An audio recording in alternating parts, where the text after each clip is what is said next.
Bonjour, bienvenue à ce 5e épisode de 5 minutes pour comprendre. Je suis Solène Bourque, psychoéducatrice.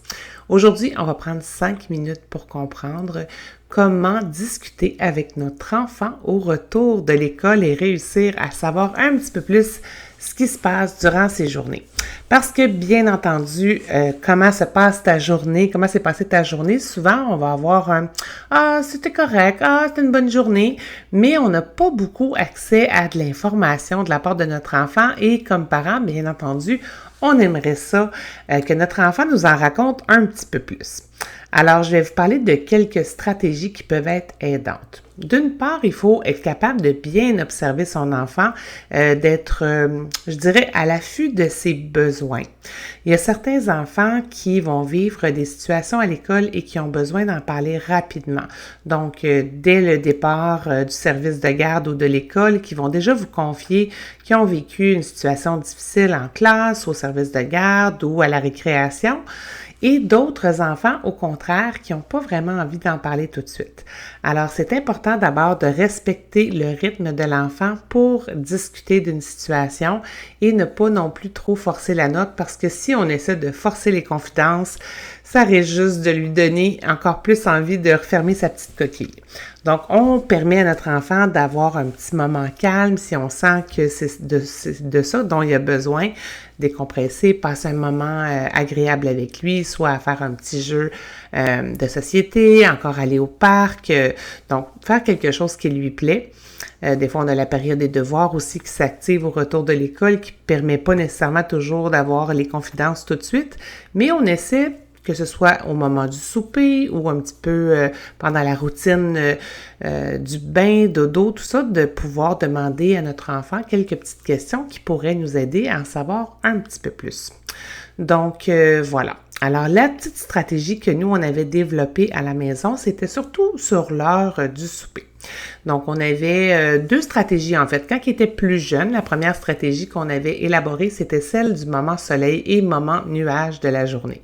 Donc, le moment soleil étant un moment qui avait été lumineux, agréable, le fun et qui avait permis à notre enfant de se sentir bien, de se sentir heureux et de vivre un moment qu'il l'avait finalement comblé.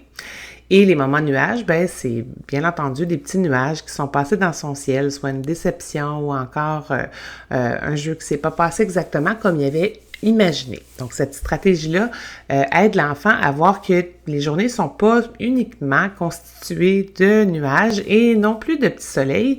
Et on peut nous aussi, comme parents, confier nos soleils et nos nuages de la journée et ça les aide de cette façon-là à pouvoir voir que nos journées à nous non plus ne sont pas parfaites. Donc, c'était la première petite stratégie. La deuxième que j'aime bien aussi, j'avais trouvé sur un blog, là, quelque chose comme 20 questions pour sortir du traditionnel, comment était ta journée au retour de l'école, et j'avais bien aimé ça. Donc, j'avais fait des petits papiers que j'avais pliés et avec ces questions-là que j'avais mis dans un petit pot qu'on sortait à l'occasion sur l'heure du souper, quand les moments soleil, moments nuages fonctionnaient moins ou encore quand mes enfants étaient rendus un petit peu plus vieux. Et à ce moment-là, à tour de rôle, on pigeait une question et on y répondait.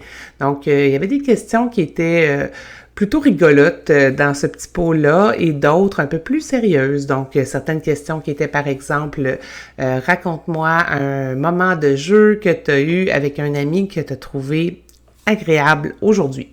Ou raconte-moi 3 choses que tu as fait avec un crayon dans ta journée. Ou encore, si tu avais pu prendre n'importe quelle place dans la classe aujourd'hui, laquelle t'aurais prise et pourquoi?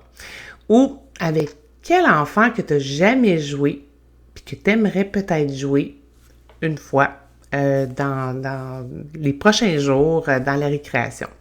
Donc, ça permet de cette façon-là de voir un petit peu qu'est-ce que notre enfant peut avoir vécu. Ça le guide de façon différente là, à pouvoir nous parler un petit peu plus de ses journées en sortant du traditionnel « Ah ouais, c'était une bonne journée ».